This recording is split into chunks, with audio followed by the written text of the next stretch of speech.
A helicopter descends on a forgotten Texas town, carrying a billionaire couple on their carefully orchestrated tour of real America. Cameras flash. Smiles are perfect. The narrative is controlled. Then a scream shatters everything, a 9-year-old boy, covered in dust and desperation, running toward the aircraft with words that make no sense to anyone watching. "Your wife took that piece off, you won't make it." The woman freezes. Her hand goes to her neck, to the space where something used to be. And in that moment, 23 years of carefully constructed lies begin to crumble, because the boy knows something impossible. He knows who she really was before she became who she pretends to be. What connects a billionaire's wife to a homeless child? What piece did she remove, and why does taking it off mean death? And what pattern, repeating for generations, claims its victims exactly 23 days after they forget where they came from? This is a story about the secrets we bury, the families we abandon, and the truths that hunt us down no matter how fast or how far we run. Some debts can only be paid in blood. Some promises can't be broken without consequences. And some children carry knowledge that the world desperately needs to hear, if only anyone would listen before it's too late. If you want to discover how this impossible story unfolds, how a crude metal necklace holds the power of life and death, and whether a woman can outrun a curse that's been claiming her family for generations, then stay with us until the very end. Subscribe to our channel, leave a like if this story already has you hooked, and comment below telling us where you're watching from. This is a journey you won't want to miss. The heat in Marigold, Texas hit differently on June afternoons. It wasn't just the sun beating down on the cracked asphalt of Main Street, or the way the air shimmered above the rusted pickup trucks parked outside Earl's hardware store. It was the kind of heat that made people wonder why their grandparents had settled here in the first place, back when oil was king and hope ran thicker than the crude that no longer flowed beneath their feet. Sarah Chin stood outside the Marigold Community Center, her phone raised high, trying to catch a signal that barely existed in this forgotten corner of West Texas. She was filming for her Instagram story, just another day documenting small-town life for her 847 followers, when the sound hit. At first, she thought it was a tornado. That's what her grandmother always said tornadoes sounded like, a freight train bearing down on you with nowhere to run. But the sky was cloudless, that endless expanse of blue that Texans wore like a badge of honor. Then she saw it, a sleek black helicopter descending from that perfect sky like something from another world entirely. The rotors kicked up dust devils across the abandoned lot next to the community center, that 3-acre patch of nothing where the textile factory used to stand before it closed in '09, taking half the town's jobs with it. Now it was just dirt and dead dreams, the occasional tumbleweed making its lazy way across the emptiness. People emerged from buildings like prairie dogs sensing danger. Old Mr. Hutchins shuffled out of the barbershop, his scissors still in hand, white apron fluttering in the artificial wind. Maria Rodriguez paused in the doorway of her family's taqueria, one hand shielding her eyes, the other unconsciously wiping flour on her jeans. Even Deputy Blake, who'd seen just about everything in his 32 years of life, 29 of them spent in Marigold, stepped out of his cruiser with his mouth slightly open. The helicopter touched down with a precision that felt almost insulting in its perfection. Everything about it screamed money, the kind of money that didn't exist in Marigold anymore, the kind of money that had abandoned this place decades ago and never looked back. The door opened, and Richard Thornton III stepped out. Sarah recognized him immediately. Everyone would. His face had been on the cover of Forbes last month, the compassion billionaire, how Richard Thornton is revolutionizing charitable giving. He'd made his fortune in tech, something to do with algorithms that predicted consumer behavior before people even knew what they wanted. Now, at 47, he was on a nationwide tour of Forgotten America, documenting his visits to small towns, promising revitalization, dropping breadcrumbs of hope that never quite materialized into actual bread. He stepped onto Texas soil wearing shoes that probably cost more than most Marigold mortgages, his smile so white it could have guided ships to shore. His hand went up in that politician's wave, and Sarah noticed he was already recording on his own phone, a man who never missed an opportunity to document his own benevolence. Behind him emerged his wife, Victoria Thornton. Sarah's breath caught, and she wasn't sure why. There was something about the woman that didn't quite fit the picture. While Richard moved with the ease of someone who'd never questioned his place in the world, Victoria moved like someone trying to remember choreography to a dance she'd learned long ago. Her designer dress, cream-colored, probably silk, definitely expensive, seemed to weigh on her rather than drape. Her hair was pulled back in a style that screamed, professional blowout, but her eyes. Her eyes were scanning the crowd with something that looked uncomfortably like fear. Victoria's hand went to her neck, fingers finding a necklace hidden beneath her collar. It wasn't the kind of jewelry you'd expect, not diamonds or pearls or any of the stones that usually adorn billionaires' wives. Sarah caught a glimpse of dull metal, something almost industrial-looking, before Victoria's fingers worked at the clasp with an urgency that seemed out of place. The necklace came free. Victoria's hand closed around it, knuckles white, and she slipped it into her purse with a movement so quick Sarah almost missed it. But she didn't miss the way Victoria's entire body seemed to relax once the piece was hidden, or the way she touched her bare neck as if checking to make sure it was really gone. Richard was already talking to whoever would listen, his voice carrying that practiced warmth that wealthy people developed when they wanted to seem approachable. "We're just so honored to be here in Marigold," he was saying, his arms sweeping wide to encompass the whole sorry town.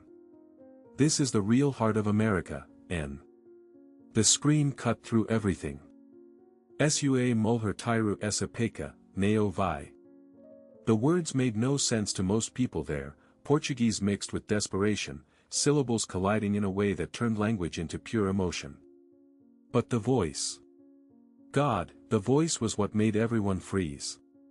It was a child's voice, but it carried the weight of something ancient and terrible. A boy burst from behind the rusted shell of the old factory sign, his small frame struggling against the wind from the still spinning rotors.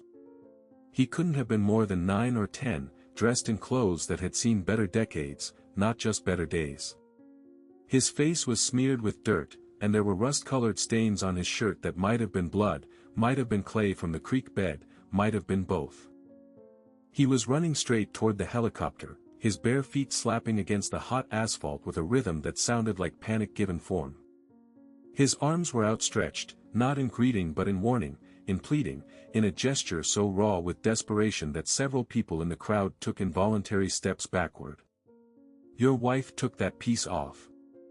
Don't go," he screamed in English now, his accent thick but his words crystal clear, each syllable dripping with an urgency that transcended language barriers. "She can't take it off. Please. Don't let her leave without it." Deputy Blake moved first, his training kicking in, but he moved too slow. The boy was pure momentum now, a missile of desperation aimed directly at Victoria Thornton, who had gone absolutely, completely still. Her face had drained of all color. Her lips parted, but no sound came out. Her hand went back to her purse, fingers digging inside, searching for something she'd just hidden away. "Ma'am, please."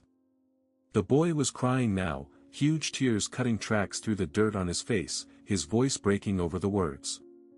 "You have to wear it. You have to. She told me to make sure you never." Richard stepped between his wife and the approaching child, his expression shifting from confusion to anger in the space of a heartbeat. "Security," he barked into a phone that had appeared in his hand like magic. "What the hell kind of town lets homeless kids harass? I'm not homeless." The boy's voice cracked with fury now, with something bigger than a child his age should be able to contain. "I'm your..." Deputy Blake's hand landed on the boy's shoulder, firm but not rough. The child spun, his eyes wild, and Blake saw something in that face that made him hesitate. Later, he'd try to explain it to his wife over cold beers on their back porch, and he'd fail to find the words. But in that moment, looking into that kid's eyes, he saw recognition. Not like the boy knew him, like the boy knew something about all of them that they didn't know about themselves. "Son," Blake said, his voice gentle despite the chaos, "you need to calm down, Anne. She's going to die." The boy said it so quietly that only Blake and a handful of others heard it. But the certainty in those words hit like a physical blow. If she gets on that helicopter without the necklace, she's going to die. It happened before. It'll happen again. The pattern repeats. The pattern always repeats. The rotors were spinning faster now. Richard was already climbing back into the helicopter, barking orders, his face red with embarrassment and rage. This wasn't how these visits were supposed to go. This wasn't the narrative he'd planned. Victoria hadn't moved. She stood frozen, one foot on the helicopter step, one still on Texas ground, her body caught between two worlds. Her hand was buried so deep in her purse that her knuckles were white against the leather. "Mrs. Thornton." Sarah heard herself calling out, her phone still recording everything, her journalist instincts overriding her small-town politeness. "Do you know this boy?" Victoria's head snapped toward Sarah's voice, and for just a second, less than a heartbeat, really, her expression cracked. Beneath the perfect makeup, beneath the carefully constructed mask of the billionaire's wife, something ancient and terrified looked out. Something that remembered being 9 years old and desperate and screaming into wind that nobody wanted to hear. Then the mask slammed back into place. "I've never seen him before in my life," Victoria said, her voice steady despite everything, and climbed into the helicopter. The boy lunged forward, but Blake held him back, gentle but firm. "Don't," the child screamed, his voice raw and breaking. "Please. It's not about the money. It's not about any of that. It's about the promise. You made a promise." The door sealed shut. Through the tinted windows, Sarah could see Victoria's silhouette, could see the way her shoulders shook, could see her hand still buried in that purse, holding on to something she couldn't let go of but couldn't bear to wear. The helicopter lifted off, its rotors whipping dust and debris into a small tornado that sent everyone stumbling backward, hands raised to shield their faces. Everyone except the boy, who stood perfectly still in the center of the maelstrom, his arms still outstretched, his mouth still open in a scream that nobody could hear anymore over the sound of expensive machinery carrying expensive people away from an inexpensive town. The helicopter banked east, toward Houston, toward the next stop on Richard Thornton's redemption tour. Within seconds, it was nothing but a black speck against that endless blue Texas sky. The boy dropped to his knees. Not dramatically, not for show, but like a puppet whose strings had been cut. The wind from the rotors had died, leaving only the natural Texas heat, but he was shaking like he was freezing. His mouth was moving, Sarah realized as she approached with her phone still recording. He was saying something over and over, a whisper that barely qualified as sound. She knelt beside him, Deputy Blake on his other side, and finally caught the words. 23 days. She has 23 days. The pattern says 23 days. What pattern, son?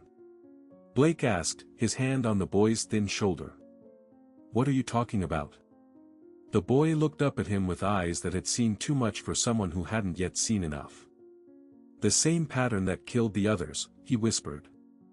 Every time someone tries to forget where they came from, every time someone takes off the thing that ties them to their truth, the pattern repeats. 23 days.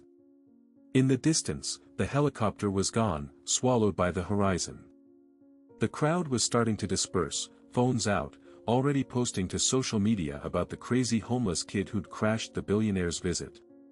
By tomorrow, it would be a funny story. By next week, it would be forgotten. But Sarah kept filming. She filmed the boy's face. She filmed the way Deputy Blake's hand trembled as he called for backup. She filmed the spot in the dust where the helicopter had stood, where you could still see the perfect imprint of its landing gear, proof that something extraordinary had touched down in ordinary Marigold, Texas, and left nothing but questions in its wake. And she filmed one more thing, a piece of metal in the dust, small and dull and probably worthless, that must have fallen from Victoria Thornton's purse in her haste to leave. Sarah picked it up carefully, noting how it was warm from lying in the sun, noting the inscription on its surface that she couldn't quite read in the fading light. The boy saw it in her hand and made a sound like something breaking inside him. That's the other half, he whispered. She only took one piece. But there were always two. One for keeping. One for finding. Finding what? Sarah asked, but the boy had gone silent, his eyes fixed on that eastern horizon where the helicopter had disappeared, where Victoria Thornton was flying away from something she thought she'd escaped decades ago. Finding what? Sarah asked again, but the only answer was the wind picking up across the empty lot, carrying with it the smell of dust and heat and secrets that Texas towns knew how to keep buried until someone started digging. In 23 days, everyone would remember this moment. In 23 days, they'd wish they'd listened more carefully to the boy who knew too much. In 23 days, the whole world would know the name Victoria Thornton, but not for the reasons her husband had carefully constructed. But right now, in this moment, the boy just knelt in the dust and cried, mourning something that hadn't happened yet, carrying knowledge that weighed more than any child should have to carry. And somewhere in the sky, flying toward a fate she tried so hard to outrun, Victoria Thornton finally pulled the necklace back out of her purse. Her hands shook as she held it, this ugly piece of stamped metal that meant everything and nothing. Her finger traced the inscription she'd memorized years ago, back when inscriptions still seemed like promises instead of accusations. What is lost can be found. What is broken can be whole. What is forgotten must be remembered. But she didn't put it back on. She couldn't. Because putting it back on would mean admitting why she'd had it in the first place. And that was a truth that Victoria Thornton had spent 23 years and several $1 billion trying to bury. The helicopter's cabin smelled like leather and expensive cologne, but Victoria Thornton couldn't smell anything except dust and memory. Her hands were trembling so badly that she had to press them flat against her thighs, fingers splayed wide against the fabric of her designer dress, willing them to stop betraying her. Richard was on his phone, his voice tight with controlled anger as he spoke to someone, probably Marcus, his head of security, probably demanding to know how a filthy street kid had gotten so close, probably threatening someone's job. His words were just noise to Victoria, white static that couldn't penetrate the roaring in her ears. The necklace sat in her lap now, pulled from her purse with shaking fingers the moment they'd gained altitude. She'd told herself she was checking to make sure it was still there, but that was a lie. She was holding it because some part of her, some small, terrified part that she tried to starve into silence for 23 years, believed what that boy had screamed. The metal was warm from being pressed against her body, stamped with characters she'd once known how to read, back when reading had been a luxury she couldn't afford. It was crude work, the kind of thing someone made in a hurry with whatever tools they could find. Not valuable. Not beautiful. But once, it had been everything. Are you even listening to me? Richard's voice cut through her thoughts, sharp enough to draw blood. Victoria looked up, careful to arrange her face into the expression she'd perfected over the years, the one that said I'm here, I'm present, I'm the woman you married. I'm sorry, darling. That whole scene was just, unsettling. Unsettling. Richard's laugh had no warmth in it. He'd removed his jacket, loosened his tie, and now looked more like the cutthroat businessman he actually was than the philanthropist he played on camera. It was a goddamn PR disaster. Do you know how many people were filming? How many phones were pointed at us? At you? At me. The words hit like a fist to her sternum. Because yes, the boy had been screaming at her. About her. The words had been for her specifically, not Richard, not the helicopter, not the money or the fame or any of it. Just her. He was just a confused child, Victoria heard herself say, her voice steady despite the earthquake happening inside her chest. Probably saw us on the news, got some fantasy in his head about. He knew your name. Richard's eyes were on her now, really on her, in a way they hadn't been in months. Maybe years. Your old name. I heard him, Victoria. Before Blake grabbed him, he started to say something. He said, I'm your, and then he stopped. The cabin suddenly felt too small, the air too thin despite the pressurization system that cost more than most houses.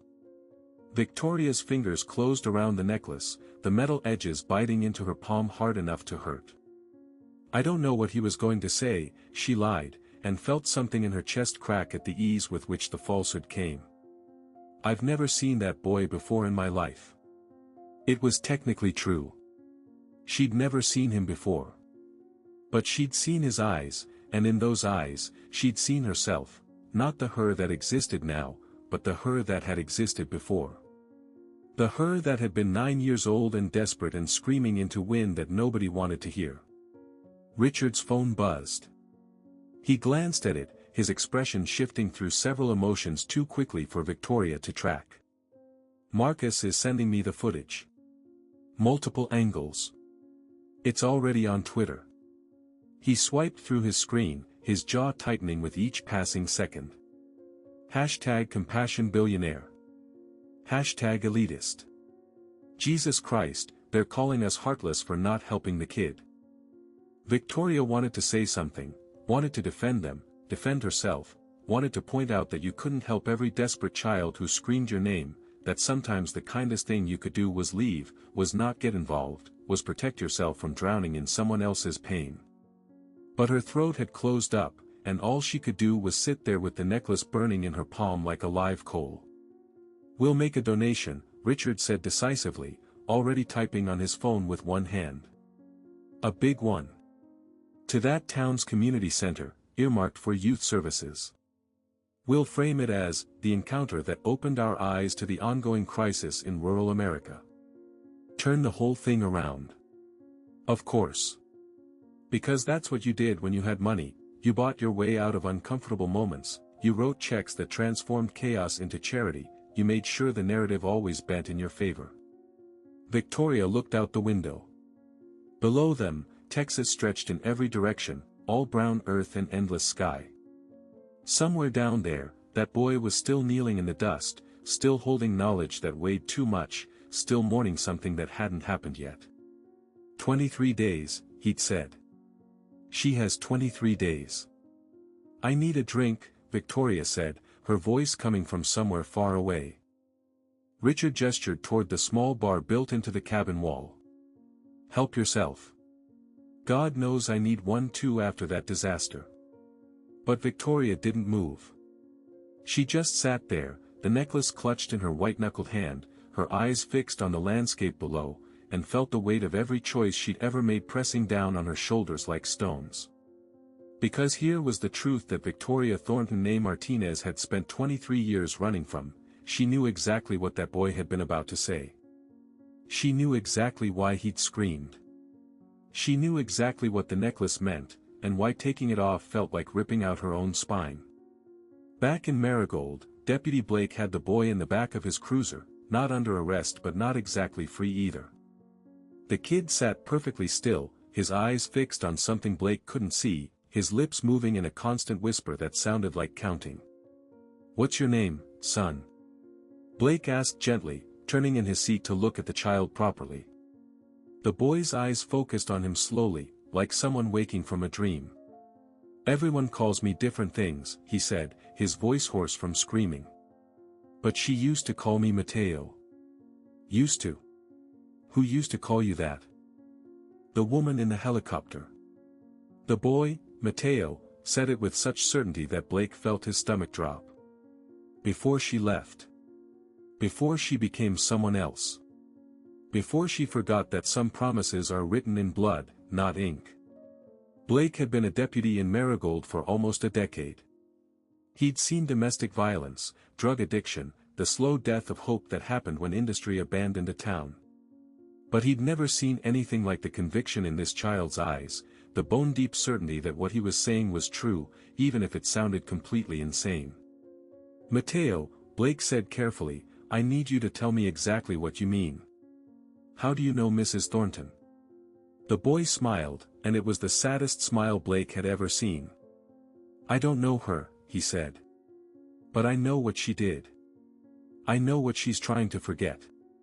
And I know what happens when people take off the things that tie them to their truth." He pulled something from his pocket, a piece of metal that matched the one Sarah Chen had found in the dust. It was the twin to Victoria's necklace, crude and dull and probably worthless to anyone who didn't know its history. There were always two, Matteo whispered, holding it up to the fading light. One for the one who leaves. And Victoria knew exactly what pattern he meant. Because it was the same pattern that had killed Elena. The same pattern that repeated when people tried to erase themselves. The same pattern that turned running away into running toward the very thing you feared most. She closed her eyes and felt the necklace pulse against her skin like a second heartbeat, or maybe it was just her own heart, finally remembering how to feel something other than fear. 23 years earlier, the Riverside Trailer Park sat on the outskirts of Corpus Christi like a wound that refused to heal. It wasn't the worst place in Texas, there were darker corners, more desperate situations, but it was the kind of place where hope went to die slowly, one overdue electric bill at a time. Elena Martinez was 16 years old and raising her baby sister in a rusted aluminum box that leaked when it rained and baked like an oven when it didn't. Their mother had disappeared 3 months after little Maria was born, leaving nothing but a note that said, "I'm sorry," and a debt with a loan shark that Elena was still paying off in ways she tried not to think about. The trailer smelled like formula and desperation. Elena worked 2 jobs, morning shifts at the truck stop diner where men twice her age left tips that came with phone numbers, and night shifts cleaning office buildings downtown where she pretended she was invisible. Between shifts, she came home to feed Maria, to change her, to sing her songs in Spanish that their grandmother had taught them before she died. Maria was 2 years old and perfect. That's what Elena told herself every time she looked at those huge brown eyes, every time tiny fingers wrapped around her thumb, every time she heard that laugh that sounded like sunlight breaking through storm clouds. Maria deserved better than this. Maria deserved everything. The necklace was made by old Luis, the metalworker who lived in the trailer at the far end of the park, the one everyone avoided because he talked to himself and smelled like motor oil and despair. But Luis had been kind to Elena in a world that rarely was. When he'd heard her crying one night, really crying, the kind that came from somewhere so deep it felt like drowning, he'd knocked on her door with something wrapped in an old bandana. "For you and the little one," he'd said in Spanish, his accent thick with years of memories he never talked about. 2 pieces. One for you, one for her. So you never forget you're connected, no matter how far apart you get. The metal was crude, stamped with words Luis had chosen carefully, "Lo que se pierde se puede encontrar. Lo que se rompe puede ser entero.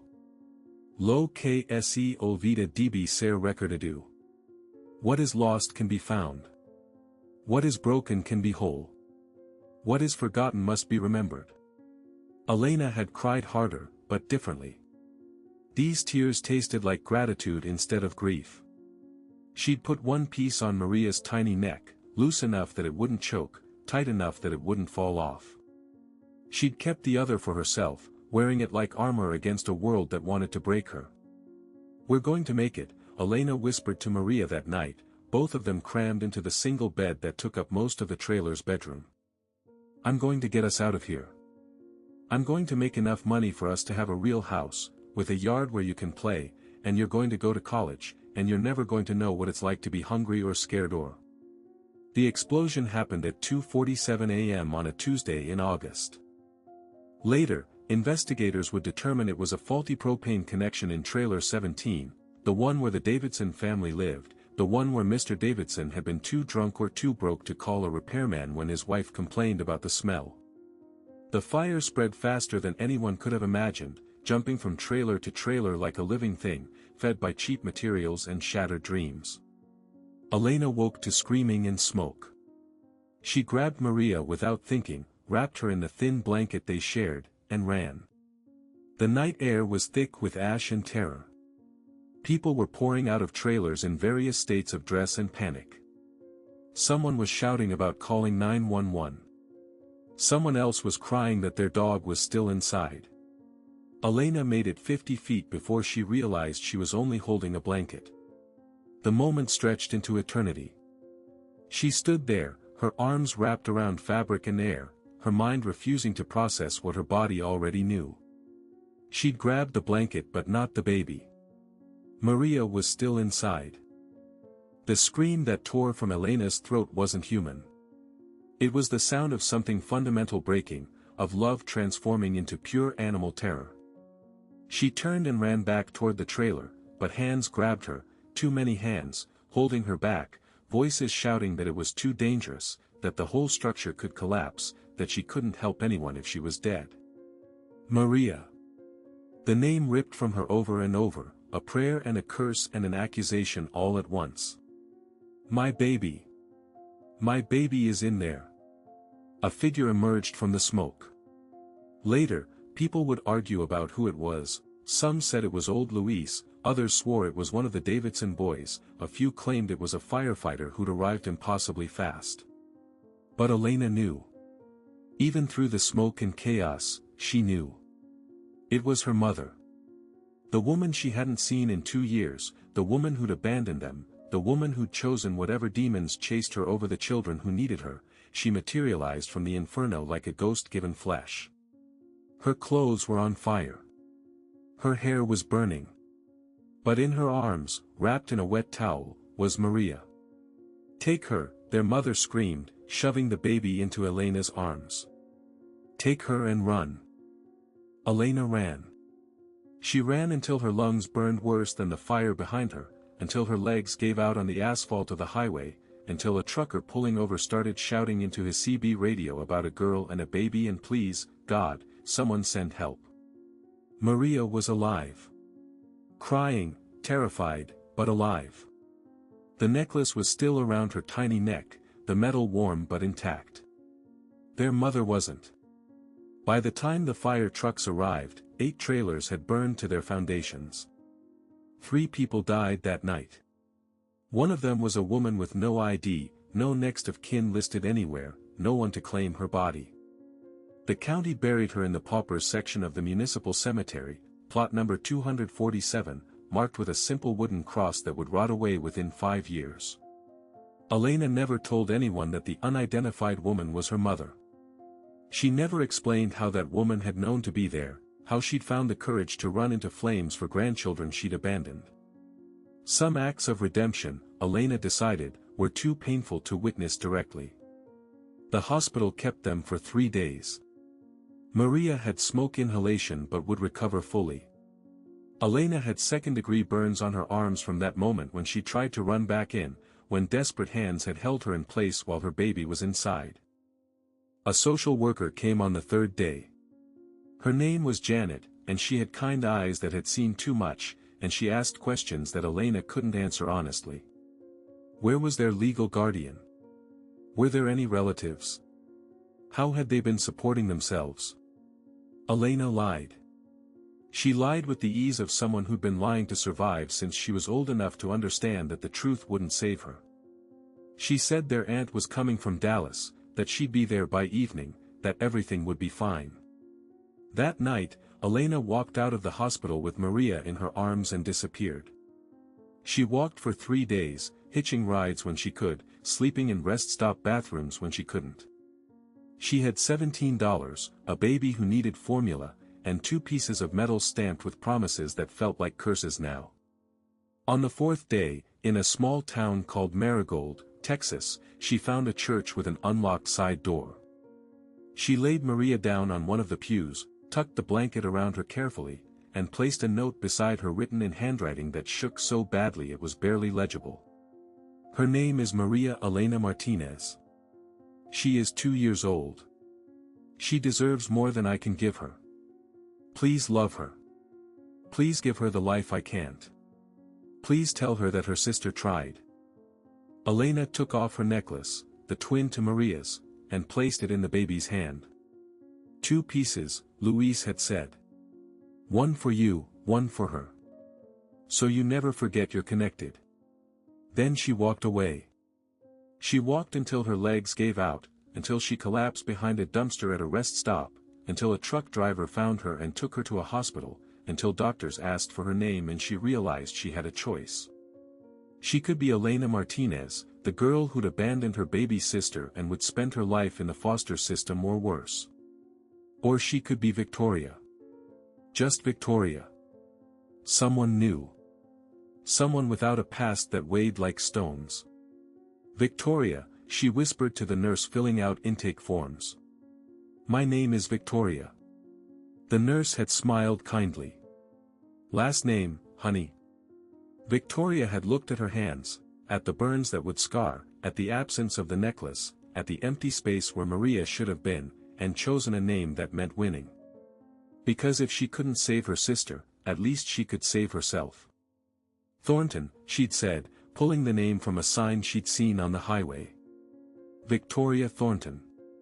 And Elena Martinez died that day, buried under layers of lies and survival and the desperate belief that Maria would be better off without her. But Maria hadn't been adopted by a loving family.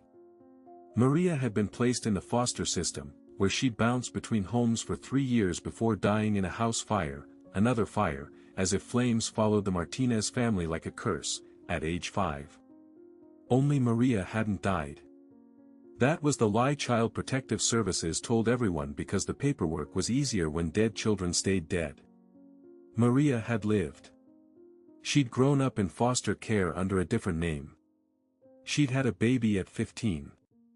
And that baby had grown up to be a boy named Mateo, who remembered stories his mother told him before she died of an overdose, stories about a sister who'd tried to save her, about necklaces that promised remembering, about patterns that repeated when people forgot where they came from. Deputy Blake sat across from Mateo in the small interrogation room at the Marigold Police Department, though calling it an interrogation room was generous. It was really just a converted storage closet with a table, 2 chairs, and a water-stained ceiling tile that had been threatening to fall for the better part of 3 years. The fluorescent light overhead buzzed with the persistence of a dying insect. Mateo hadn't touched the soda Blake had offered him, or the sandwich from Maria's taqueria, or the blanket someone had draped over his thin shoulders. He just sat there, perfectly still, his eyes fixed on something Blake couldn't see, his fingers wrapped around that piece of crude metal like it was the only thing keeping him tethered to earth. Mateo, Blake said gently, using the name the boy had given him. I need you to help me understand what's happening here. You said Victoria Thornton, Mrs. Thornton, used to be your mother's sister. Is that right? The boy's eyes focused slowly, like someone surfacing from deep water. She was Elena then, he said, his voice carrying an accent that spoke of multiple languages learned in chaotic circumstances. My mother told me stories. Every night before she... He stopped, his throat working around words that wouldn't come. Before she what, son? Before the pattern took her too. Mateo's voice was flat now, emptied of emotion in the way that children's voices got when they'd learned that feeling too much only made survival harder. My mother's name was Maria. She died when I was 6. But before that, she told me about her sister Elena, who saved her from a fire and then left her at a church. She told me about the necklaces. She told me about the promise. Blake pulled out his notebook, even though some part of him knew that whatever was happening here couldn't be captured in bullet points and official statements. What promise? That they'd find each other again. That no matter what happened, no matter who they became, the necklaces would bring them back together. Mateo finally looked directly at Blake, and the deputy felt his breath catch at the raw knowledge in those young eyes. But Elena broke the promise. She became Victoria. She married a rich man. She pretended Maria never existed. How do you know all this? How do you know it's the same woman? Mateo reached into his pocket, moving slowly so Blake wouldn't panic, and pulled out a photograph so worn and faded it was barely recognizable as an image anymore. He laid it carefully on the table between them. Blake leaned forward, squinting at the picture. It showed 2 girls, one teenager and one toddler, sitting on the steps of what looked like a trailer. The teenager was holding the little one, both of them smiling at the camera with the kind of joy that didn't know yet how fragile it was. Around each of their necks hung matching pieces of dull metal. That's them, Mateo whispered. That's Elena and Maria. My mother kept this picture her whole life. She told me that when she died, I had to find Elena. I had to make sure she remembered. Because forgetting kills faster than fire. The door opened and Sarah Chin stepped in, her phone in one hand and her press credentials from the Marigold Tribune in the other. Blake started to protest, but Sarah held up a hand. "Deputy, you need to hear this." She looked shaken, her usual confident reporter demeanor cracked around the edges. "I've been making calls. To Corpus Christi. To the county records office. To the hospital where Victoria Thornton supposedly grew up. Sarah, this isn't active. There's no record of Victoria Thornton existing before she was 18 years old." Sarah's words came out in a rush, like she needed to say them quickly before she lost her nerve. No birth certificate. No school records. No social security number issued before August 2002. It's like she just appeared fully formed. Blake felt something cold settle in his stomach. People change their names all the time. Witness protection, escaping bad situations. "I called the Riverside Trailer Park in Corpus Christi," Sarah continued, her voice steady despite the trembling in her hands. "It burned down 23 years ago. 8 trailers destroyed. 3 people died. One of them was an unidentified woman. And according to the fire marshal's report, 2 children were reported as possible casualties but never confirmed because their legal guardian was never located." The fluorescent light buzzed louder, or maybe it was just the ringing in Blake's ears.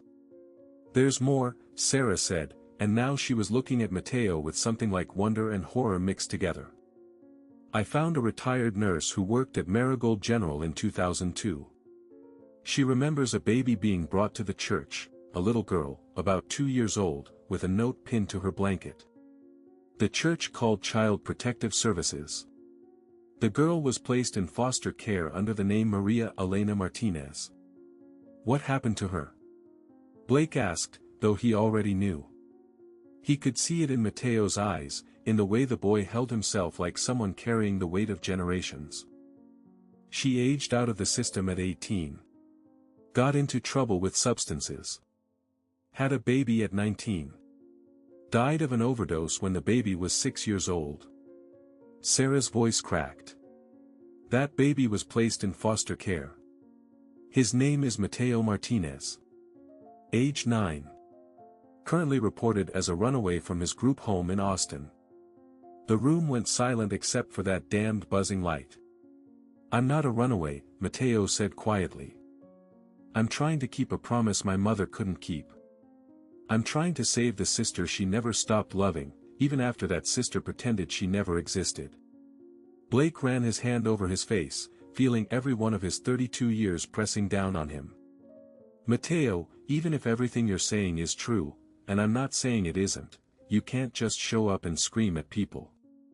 Mrs. Thornton has a life now. She's built something. You can't expect.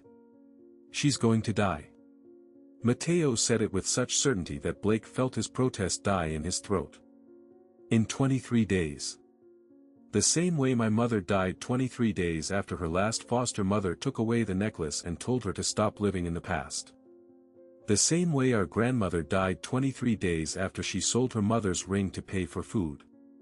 It's a pattern.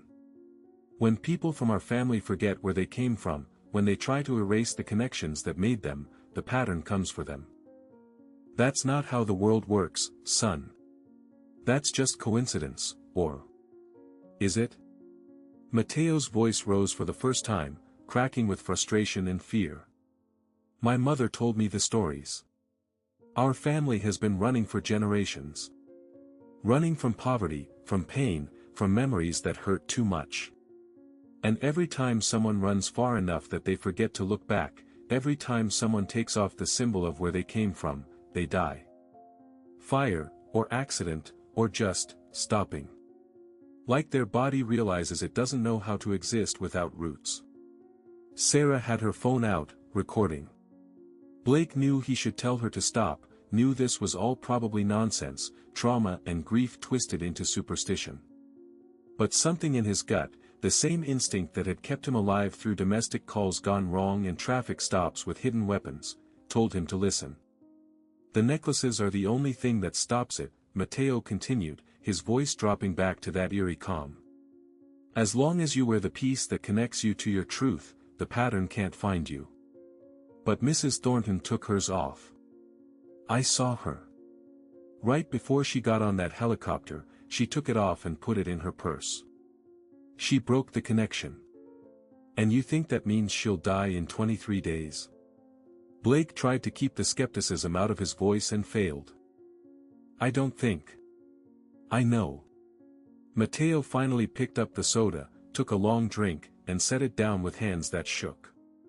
Because my mother died exactly 23 days after she lost her necklace in a shelter fire. And before she died, she made me promise. She grabbed my hand so hard it left bruises, and she made me promise that I would find Elena. That I would make sure she never took off her necklace. That I would break the pattern before it took everyone. The light overhead chose that moment to flicker and die, plunging them into darkness for 3 heartbeats before the backup bulb kicked in. In that moment of shadow, Blake could have sworn he saw something move across Mateo's face, not fear, but recognition. Like he'd been expecting it. Outside, the Texas sun was setting, painting the sky the color of fire and blood and warnings that nobody wanted to heed.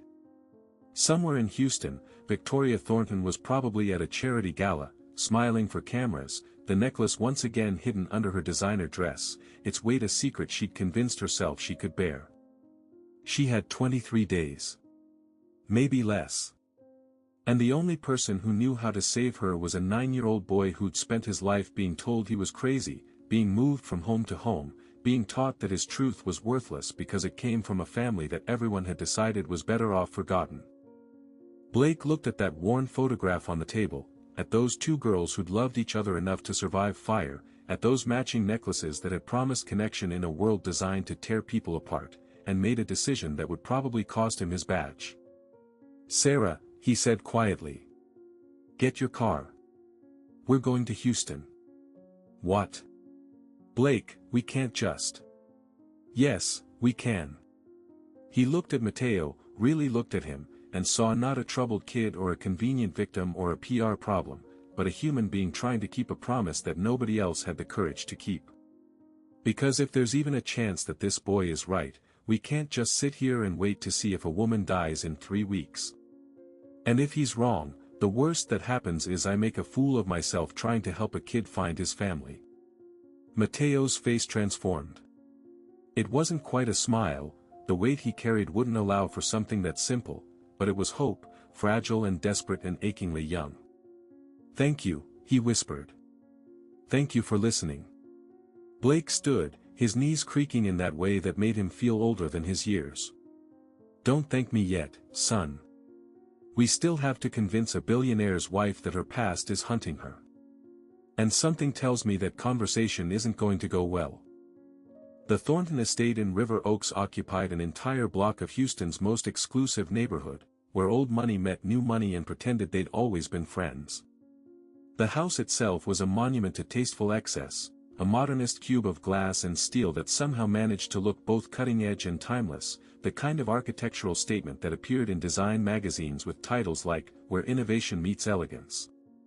Victoria stood in her dressing room, which was larger than the entire trailer she'd grown up in, staring at her reflection in mirrors that had cost more than most people earned in a year. The woman looking back at her was 41 years old, perfectly maintained, expertly dressed in a champagne-colored gown that had been custom-made by a designer whose waiting list was measured in years. Diamond earrings caught the light. Her hair fell in waves that had required 2 hours and $300 that morning to achieve. She looked like success. She looked like someone who had always belonged in rooms where the silverware had pedigrees and the wine was older than most voters. She looked like a lie. The necklace hung around her neck, hidden beneath the high collar of her gown. She'd put it back on after the helicopter landed, her fingers shaking so badly that the clasp had taken 3 tries. Richard hadn't noticed. Richard never noticed the things that actually mattered, only the things that could be measured: stock prices, social media engagement, the number of times they were photographed together looking like the perfect couple. Tonight was the Children's Healthcare Foundation Gala, one of the biggest charity events of the Houston social season. Victoria was expected to give a speech about the importance of giving back, about how fortunate they were, about how children deserved every opportunity to thrive regardless of their circumstances. The irony tasted like ashes in her mouth. Her phone buzzed. A text from Richard: "Photographers are arriving. Need you downstairs in 10. Remember to smile for the cameras. This is important." Everything was important to Richard. Every appearance, every word, every carefully constructed moment of their carefully constructed life. He'd built an empire on predicting what people wanted before they knew they wanted it, and he'd applied that same algorithmic precision to their marriage. Victoria's fingers went to the necklace, tracing its outline through the silk of her dress. The metal was warm from her skin, pulsing with a heat that seemed impossible for something so crude, so worthless. 23 days, the boy had said. She has 23 days.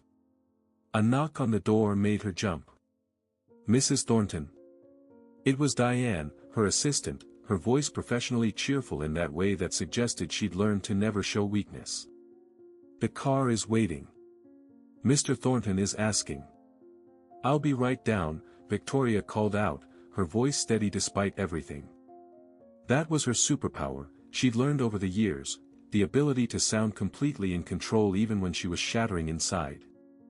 She took one last look in the mirror, applied another layer of lipstick that cost $60 and promised to stay perfect through anything, and walked downstairs to play her part. The ballroom at the Four Seasons was a study in controlled opulence.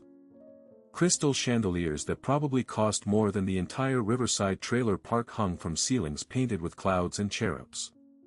Round tables draped in cream linen seated Houston's elite, oil executives and tech moguls, politicians and celebrities, people who moved through the world with the certainty that came from never having to check their bank balance before buying something they wanted. Victoria smiled. She shook hands. She accepted compliments on her dress, her hair, her dedication to charitable causes. She listened to a tech entrepreneur's wife explain her new skincare routine with the earnest intensity of someone who'd never had to choose between food and medicine. She laughed at the right moments, nodded sympathetically at the appropriate times, and felt the necklace burning against her skin like a brand. "Victoria." A voice cut through the ambient noise of wealth and self-congratulation. Margaret Ashford, wife of the largest commercial real estate developer in Texas, descended on her with air kisses and a smile that didn't reach her eyes. "Darling, you look absolutely radiant. Richard told us about that unfortunate incident in that little town. What was it called?" "Marigold," Victoria said, the name sticking in her throat like a bone. "Yes, Marigold. So devastating, those poor rural communities. But Richard said you're making a substantial donation to their youth services. That's just wonderful. Turning a negative into a positive, that's the Thornton way." Victoria felt something crack inside her chest, a hairline fracture in the foundation she'd spent 2 decades building. "Actually, Margaret, I'm not sure we're doing enough. That boy who approached us. Oh, that disturbed child. Security should never have let him get so close. I told Richard you both need better protection. You never know what these people might do. These people." The words hung in the air like a slap. These people, as if poverty were a contagious disease, as if desperation were a moral failing, as if a 9-year-old boy carrying the weight of his family's trauma was somehow threatening rather than heartbreaking. "Excuse me," Victoria said, her voice strained. "I need to use the restroom." She walked, didn't run, that would attract attention, but walked very quickly, across the ballroom and through a side door that led to a hallway lined with gilded mirrors. Her reflection multiplied infinitely in both directions, 1,000 Victoria Thorntons all wearing the same mask, all carrying the same secrets.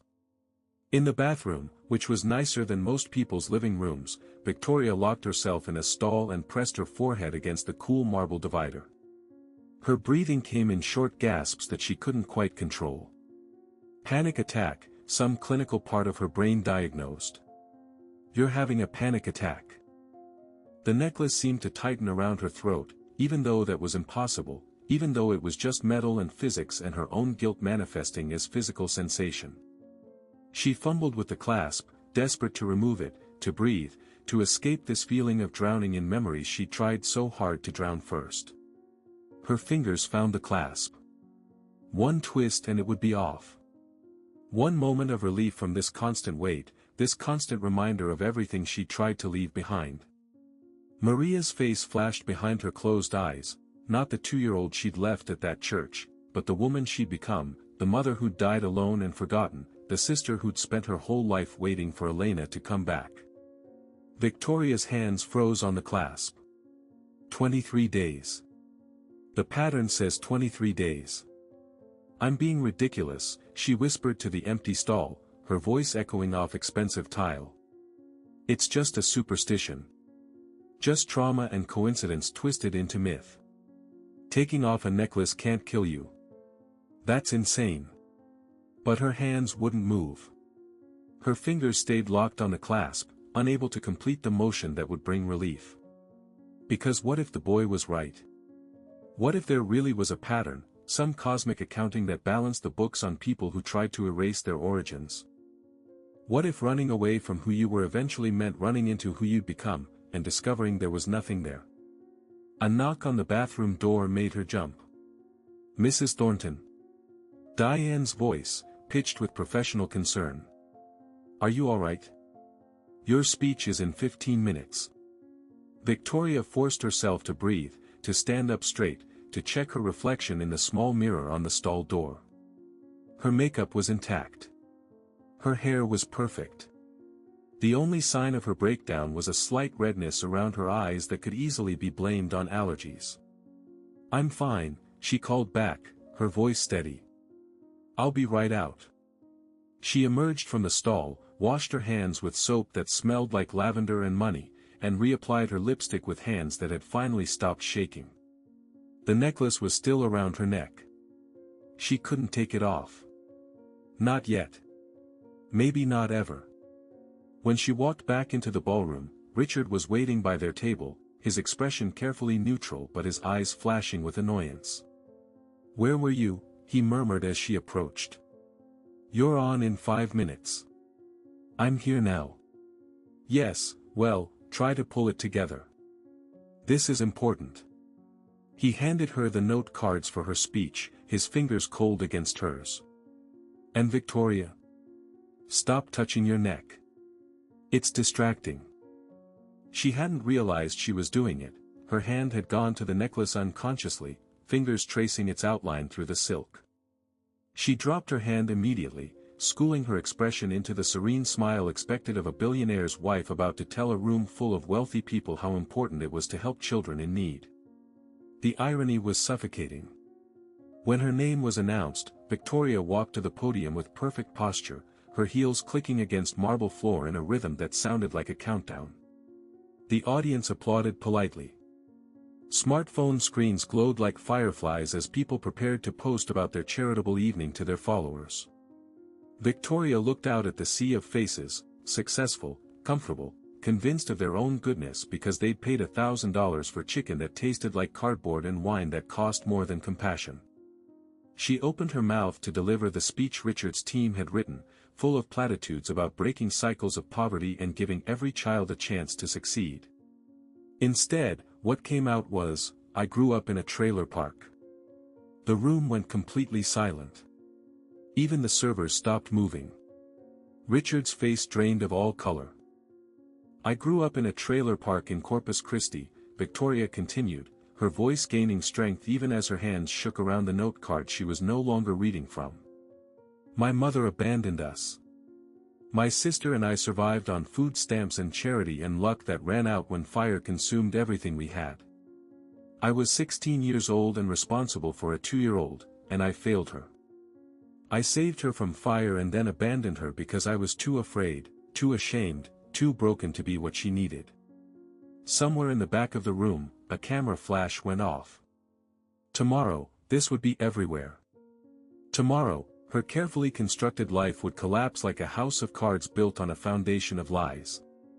But tonight, for the first time in 23 years, Victoria Thornton was telling the truth. The aftermath of Victoria's confession spread through Houston society like wildfire through dry grass. Within an hour, the video was trending on Twitter. Within 3 hours, every major news outlet had picked up the story. By morning, billionaire's wife's secret past was the top headline across America. Richard had left the gala without her. He'd simply stood up, his face carved from stone and fury, and walked out of the Four Seasons ballroom while cameras flashed and Houston's elite whispered behind manicured hands. His lawyer had called before Victoria even made it to her car, his voice clipped and professional as he outlined the legal ramifications of her emotional breakdown. That's what they were calling it. An emotional breakdown. Because admitting the truth couldn't possibly be a choice, it had to be pathology, had to be something wrong with her rather than something honest emerging from decades of carefully maintained lies. Victoria sat in the back of a rideshare. She couldn't bring herself to call their driver, couldn't face the questions or the judgment, and watched Houston's glittering skyline blur past the window. The necklace was still around her neck. She'd pulled it out from under her dress after leaving the gala, letting it rest visible against her skin for the first time in years. The metal caught the streetlights, dull and unremarkable and somehow more precious than every diamond she'd ever owned. Her phone buzzed incessantly. Text messages from board members, from charity foundation directors, from friends who weren't really friends now that the facade had cracked. She ignored all of them except one, a number she didn't recognize, with an area code from West Texas. The message was simple: "Mrs. Thornton, this is Deputy Blake from Marigold PD, Mateo is with me. We're coming to Houston. We need to talk. It's urgent." Victoria's fingers hovered over the screen, trembling. She could ignore this. She could block the number, tell Richard's security team to keep them away, continue the damage control that his PR people were already constructing. She could retreat back into the fortress of wealth and pretend tonight had never happened. Or she could finally, after 23 years of running, stand still and face what she'd been fleeing. She typed back, "Tomorrow. 10 a.m. Hermon Park, near the reflection pool. Come alone with the boy." The driver dropped her at a boutique hotel downtown instead of the River Oaks estate. She couldn't go home. Home wasn't home anymore, just a museum of lies she'd outgrown. She checked in under her maiden name, the one she'd abandoned, and the clerk's eyes widened with recognition, but he said nothing. In the anonymous hotel room that could have been anywhere in America, Victoria finally allowed herself to fall apart. She sat on the edge of the bed and cried, really cried, the kind of crying that came from somewhere so deep it felt like exorcism. She cried for Maria, for the baby sister she'd failed. She cried for Elena, for the girl she'd been who'd tried so hard and wasn't enough. She cried for all the years spent pretending, for all the moments she'd heard children laugh and felt the ghost of Maria's weight in her arms. When the tears finally stopped, she felt hollow but somehow lighter. Like she'd been carrying a corpse for 2 decades and had finally been given permission to bury it properly. She fell asleep with the necklace clutched in her hand, and dreamed of fire. Hermon Park at 10 a.m. was alive with Houston doing what Houston did best: jogging, walking dogs, pushing strollers, performing the rituals of prosperity and health that marked the city's ambitious class. Victoria sat on a bench near the reflection pool wearing jeans and a simple t-shirt, her hair pulled back in a ponytail, her face free of makeup. She looked more like Elena Martinez than she had in 23 years. She saw them before they saw her, Deputy Blake in civilian clothes, his hand protectively on the shoulder of a small boy whose face was too serious for his age. Mateo. Her nephew. Maria's son. The last piece of a family she'd convinced herself was better off forgotten. Her heart seized in her chest. He looked like Maria. Same eyes, same delicate bone structure, same expression of carefully guarded hope that broke Victoria's heart all over again. Blake saw her and nodded, guiding Mateo toward the bench. The boy walked slowly, each step measured, like he was approaching something sacred or dangerous or both. Victoria stood. Her legs felt unsteady, her hands uselessly empty. What did you say to the child of the sister you'd abandoned? What words could possibly bridge a gap measured in decades and death and generational trauma? Mateo, she said, his name feeling strange and right on her tongue. I know who you are.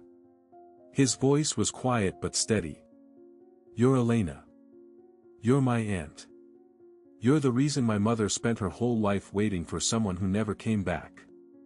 The words hit like punches, each one finding its mark with devastating accuracy. Victoria felt her knees weaken but forced herself to remain standing. She deserved this. She deserved worse than this.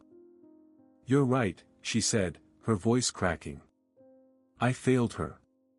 I saved her from fire and then abandoned her because I was terrified and broken and convinced she'd be better off without me. I was wrong. I was so wrong. Matteo stared at her, his young face carved with judgment that felt ancient. My mother died believing you didn't love her. She died thinking she wasn't worth coming back for. No. The word tore from Victoria's throat. No, I loved her more than anything. I left because I loved her. I thought, she stopped, realizing how pathetic it sounded, how every justification was just another form of cowardice dressed up as sacrifice. Blake stepped forward, his voice gentle. Mrs. Thornton, Matteo brought something. Something we think you need to see. The boy reached into his backpack and pulled out a manila envelope, worn and water-stained and held together with tape that had yellowed with age. He handed it to Victoria with both hands, like it was something precious or possibly explosive. Victoria took it with trembling fingers. Inside was a collection of items that made her breath catch, photographs of Maria at different ages, growing from toddler to child to teenager to young mother. Court documents from foster placements. Medical records showing injuries that made Victoria want to scream. A birth certificate listing Maria Elena Martinez as the mother of Mateo Luis Martinez, father unknown. And at the bottom, a letter written in handwriting Victoria recognized even though she'd only seen it in crayon drawings decades ago. She wrote that 3 days before she died, Mateo said. She told me to keep it, to give it to you if I ever found you. She said you'd need to read it. She said you'd need to know that she forgave you. Victoria's hands shook so badly she could barely hold the paper. The letter was short, written on notebook paper in shaky handwriting that suggested physical struggle with the act of writing itself. Elena. If you're reading this, it means Mateo found you. I'm so proud of him. He's everything good that I managed to create despite everything. I don't blame you for leaving. I understand why you did it. You were a child trying to save another child, and the world gave you impossible choices. I want you to know that I had a life. It wasn't always good, and it wasn't always safe, but I had moments of joy. I had Mateo. He saved me in ways you never could have, because he gave me a reason to keep trying even when everything hurt. I wore the necklace every day until the fire took it. After that, I felt like I was disappearing. Like without that connection to you, to our family, I was nobody. Just another statistic. Just another foster kid who didn't make it. Please don't let Mateo disappear too. Please don't let our family line end with him growing up alone and forgotten. He deserves to know where he comes from. He deserves to know that we came from people who loved hard even when life made it impossible. The pattern is real, Elena. I know you don't believe in it, but it's real. When we forget who we are, when we try to cut ourselves off from our roots, something inside us dies first. Then the rest follows. Keep the necklace on. Remember where you came from. Remember that you tried. Remember that I loved you. Your sister. Maria. Victoria collapsed onto the bench, the letter clutched to her chest, sobs tearing from her throat that sounded like they were being ripped from her soul. Blake looked away, giving her what privacy he could. But Mateo didn't move. He stood there watching her fall apart with eyes that had seen too much breaking to be shocked by more. She forgave me, Victoria whispered through her tears. She forgave me and I never knew. I spent 23 years thinking she hated me, and she forgave me. She didn't just forgive you, Mateo said quietly. She asked you to do something. She asked you to remember. She asked you not to let me disappear. Victoria looked up at him, this boy who carried her sister's face, her family's stubborn survival, the weight of generations who'd been forgotten by everyone except themselves. And she saw what Maria had seen, not just a child who needed saving, but the last piece of something precious that deserved to be preserved. I won't let you disappear, she said, her voice raw but certain. I swear to you, Matteo. I swear on Maria's memory, on the necklace, on everything I should have done and didn't, I won't let you disappear. Your family. You're all that's left of her, and I won't fail you the way I failed her. Matteo's carefully maintained composure finally cracked. Tears streamed down his face as he took a step forward, then another, until he was close enough for Victoria to pull him into her arms. He was rigid at first, unused to being held, unsure if safety was something that could be trusted. But slowly, he melted into the embrace, his small body shaking with sobs that he'd probably been holding back for years. Blake turned away completely now, his own eyes suspiciously bright. Around them, Houston continued its morning rituals, oblivious to the fact that something fundamental had just shifted in the universe, a pattern interrupted, a cycle broken, a family remembering how to be whole. The legal paperwork took 6 days to process. 6 days of lawyers arguing in conference rooms with views of downtown Houston, 6 days of Richard's attorney trying to convince Victoria that taking in a foster child, especially one connected to a past she'd publicly exposed, was inadvisable from a PR perspective.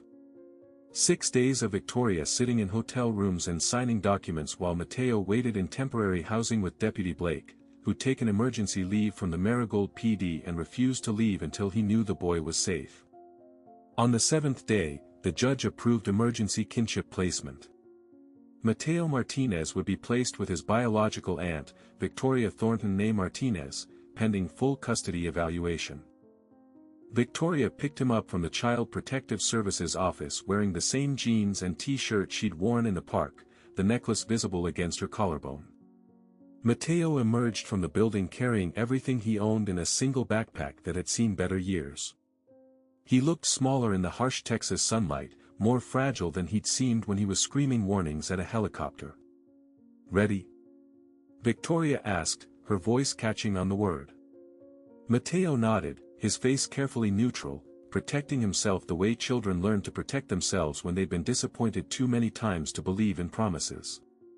Blake stood on the steps, his hand on Matteo's shoulder one last time. You call me if you need anything, he said, looking at both of them.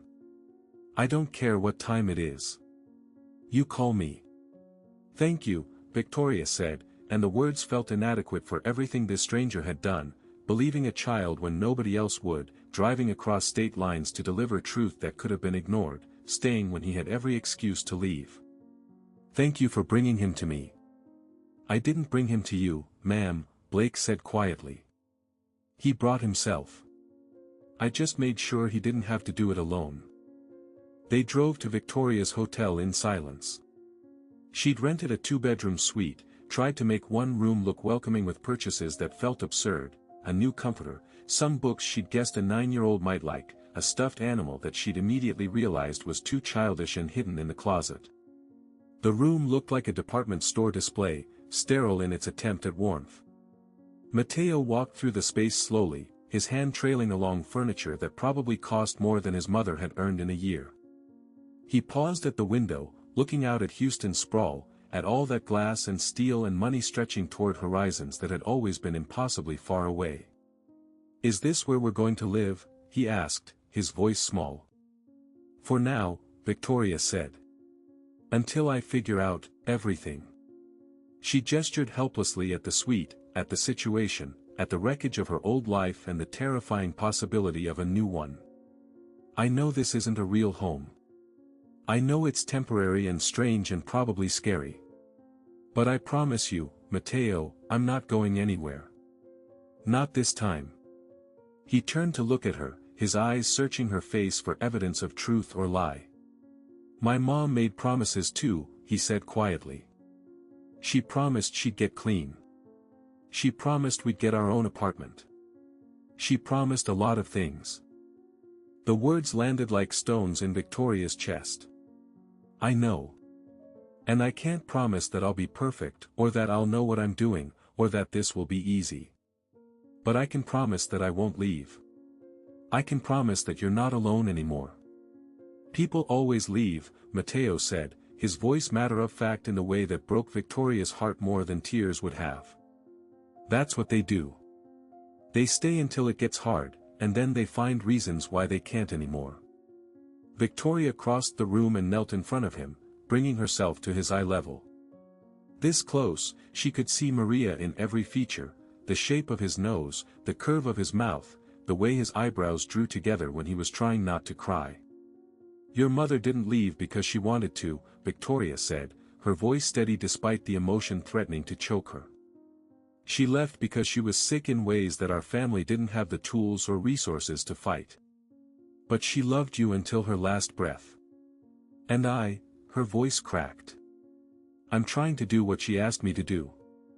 I'm trying to make sure you don't disappear. Matteo's carefully maintained composure wavered. What if the pattern comes for you too? What if 23 days isn't enough? Then we have right now, Victoria said. And right now, I'm choosing to be here. With you. Because you're my family, and I spent too long pretending family was something I could afford to lose. For a long moment, Matteo just stared at her. Then, so quietly she almost missed it, he asked, Can I see it? The other half of the necklace? Victoria pulled the chain over her head and placed it in his small palm. The metal looked even cruder in the hotel's expensive lighting, worn and scratched and absolutely worthless to anyone who didn't know its history. Matteo reached into his pocket and pulled out his half, the twin piece that matched Victoria's so perfectly it was clear they'd once been whole. He held them side by side, and for a moment, they could both see what they'd been before some long-ago ancestor had split them, a single medallion, stamped with promises in Spanish, broken so that no one would have to carry the weight alone. Mom told me they were made for twin sisters, Matteo said softly. Great-great-grandmothers or something. One stayed in Mexico, one came to America. They promised they'd find each other again, but they never did. So they broke the medallion and each kept half, so they'd always be looking for the other piece. So they'd never forget they were connected.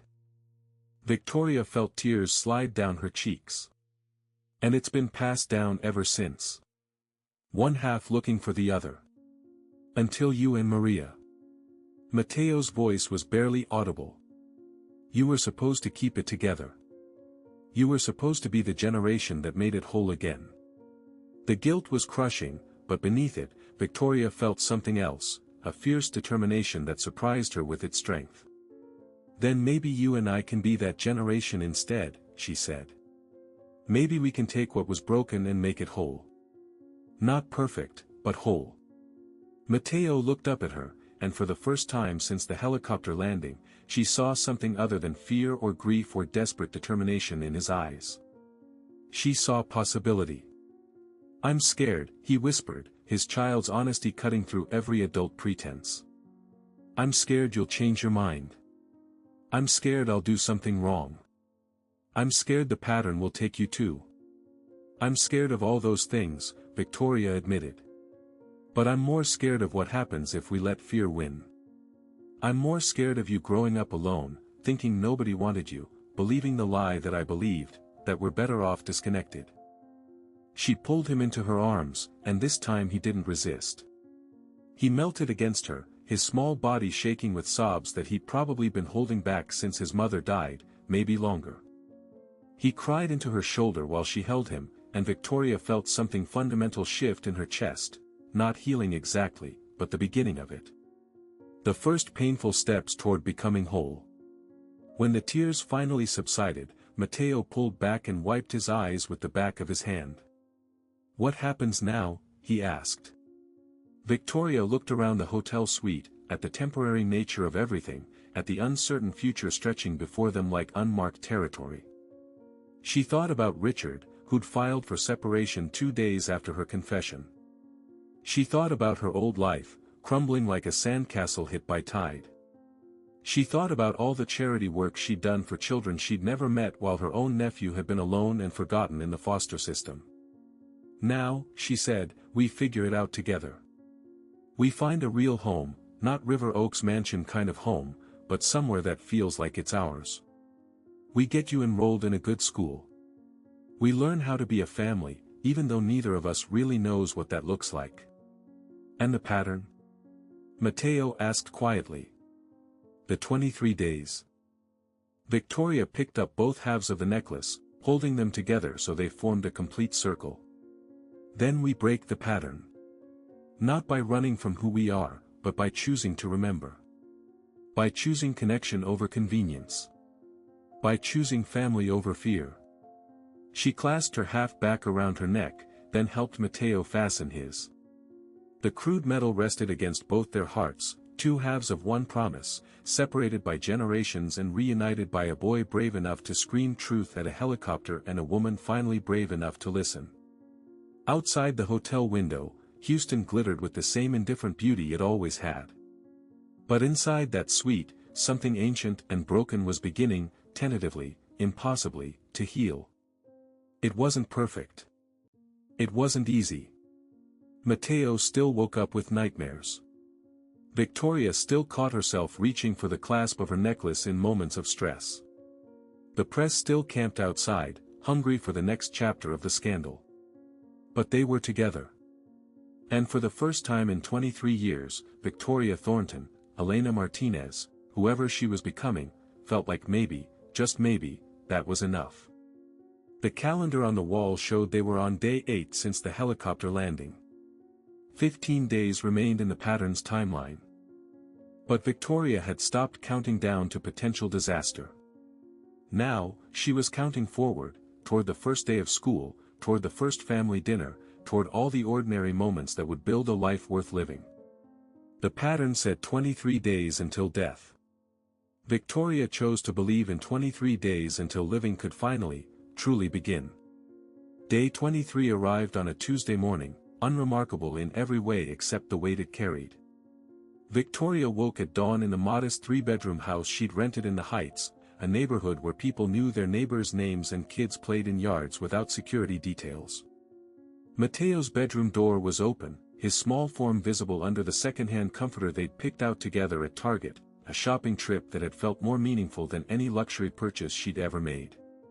She touched the necklace at her throat, as had become her morning ritual. Still there. Still warm. Still connecting her to everything she tried to forget and everything she was learning to remember. The coffee maker gurgled in the kitchen.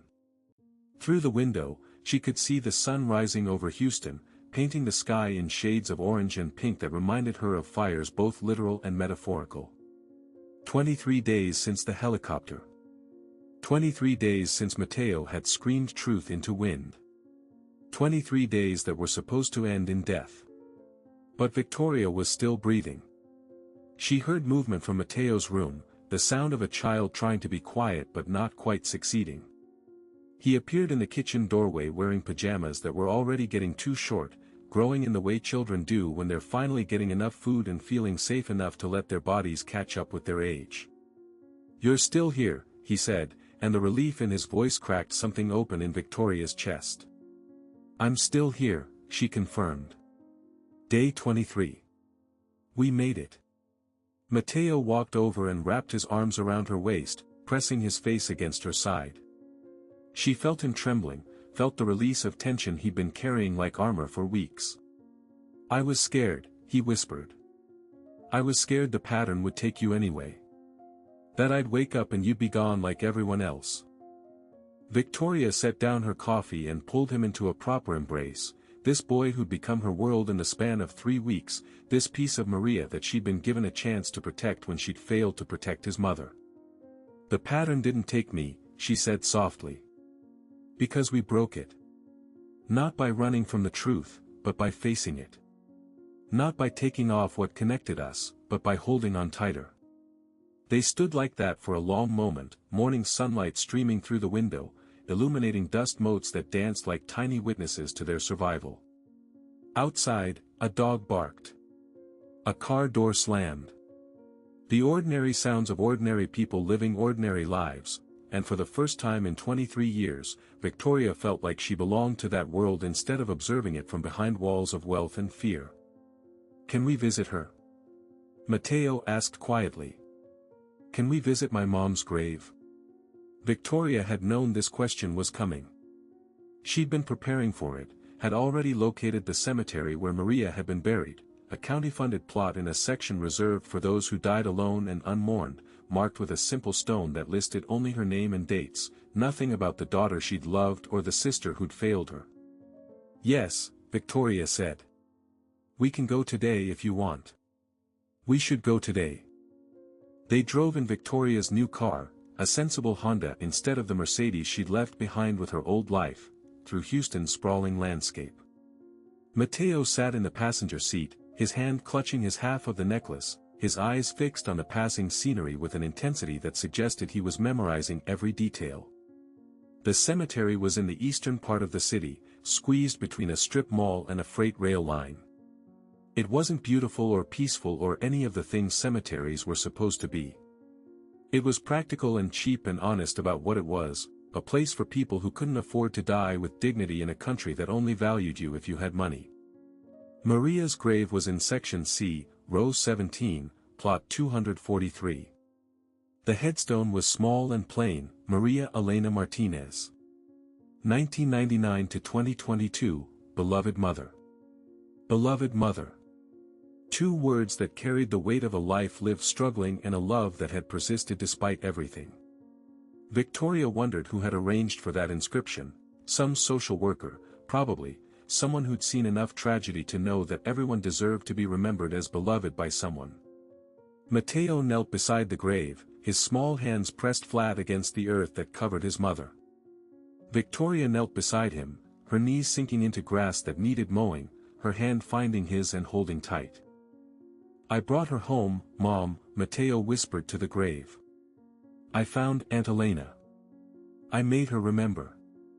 We're together now, like you wanted." Victoria felt tears streaming down her face, hot and necessary and cleansing in a way she'd never allowed herself before. "Maria," she said to the earth, to the memory, to the sister she'd loved and failed and would spend the rest of her life trying to honor. "I'm so sorry. I'm sorry I left you. I'm sorry I was too scared to come back. I'm sorry you died thinking you weren't worth saving." The words hung in the air, inadequate and essential.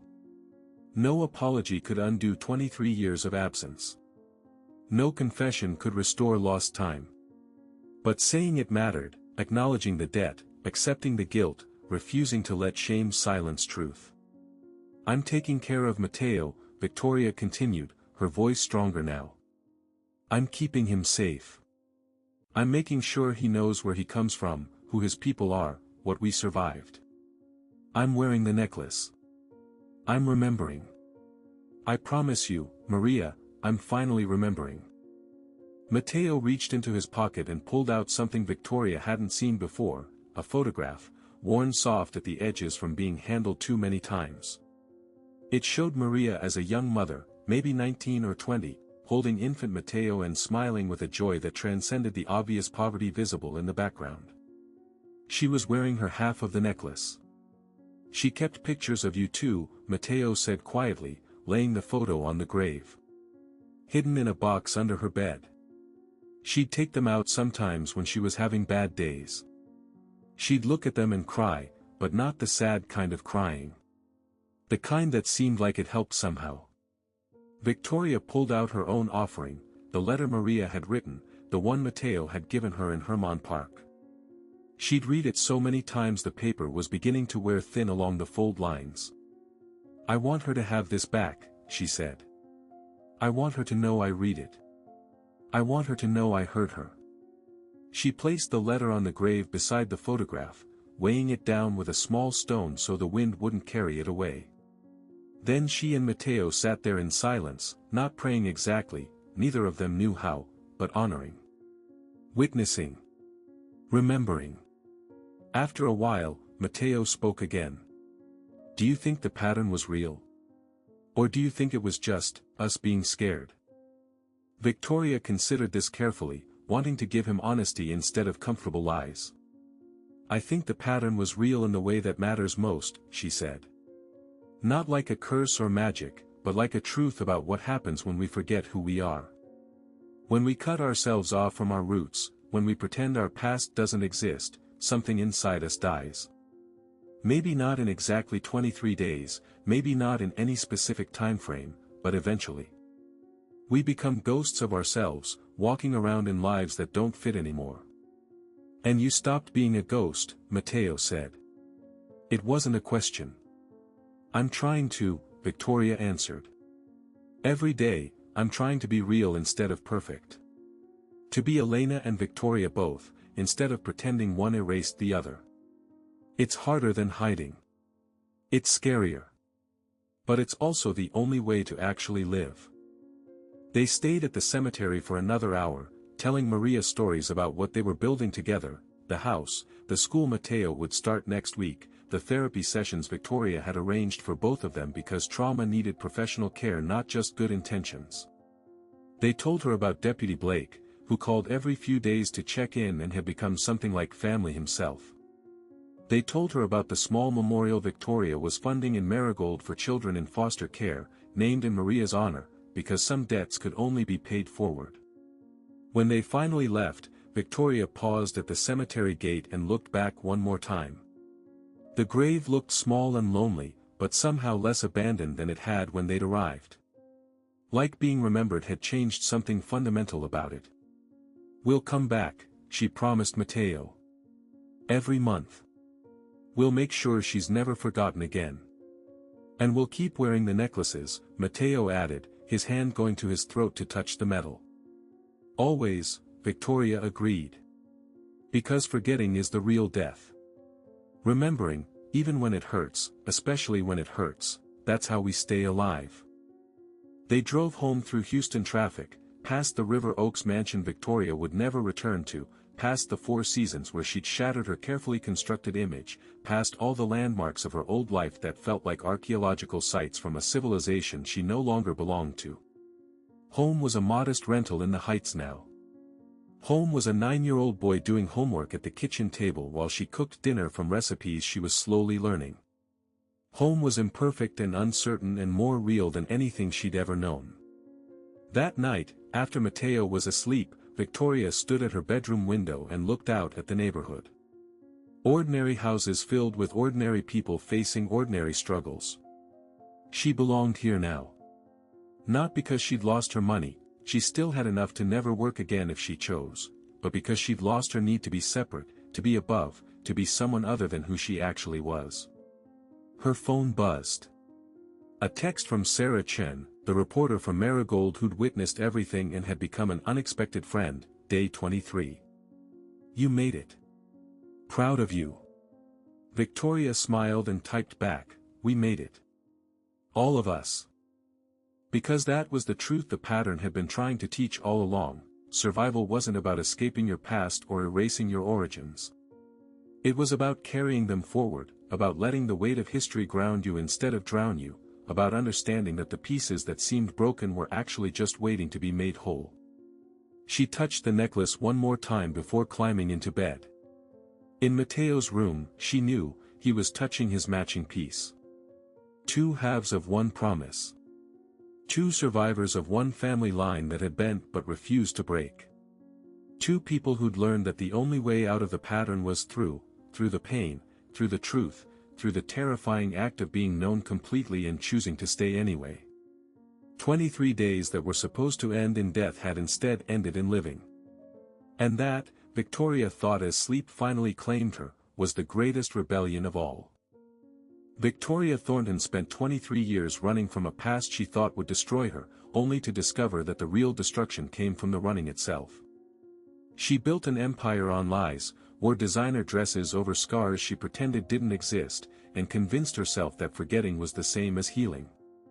But a 9-year-old boy with nothing but truth and desperation taught her what wealth could never buy, that we are not defined by where we escape to, but by whether we have the courage to remember where we came from. The pattern wasn't a curse, it was a mirror, reflecting back the cost of denying our own humanity. Sometimes the bravest thing we can do is stop running and face the person we left behind. So ask yourself, if you could erase your past, would you? If forgetting your pain meant abandoning someone who needed you, would the trade be worth it? How many of us are wearing our own versions of that necklace, symbols of truths we're ashamed to carry but terrified to remove? Victoria learned that the piece we try to take off is often the only thing keeping us whole. The connections we're tempted to sever are sometimes the ones that save us. And the family we think we've outgrown might be the only thing standing between us and becoming a ghost in our own life. If this story moved you, if it made you think about the pieces of yourself you've tried to hide or the people you've left behind, then honor that feeling. Subscribe to our channel for more stories that challenge, inspire, and refuse to let you look away from difficult truths. Leave a like if Victoria and Mateo's journey touched your heart. Share this story with someone who needs to hear that it's never too late to stop running, to remember, to choose connection over comfort. And comment below, what would you have done in Victoria's place? Would you have had the courage to face your past, or would you have kept flying away? We're waiting to hear your thoughts. Thank you for being here, for listening, and for allowing these stories to matter.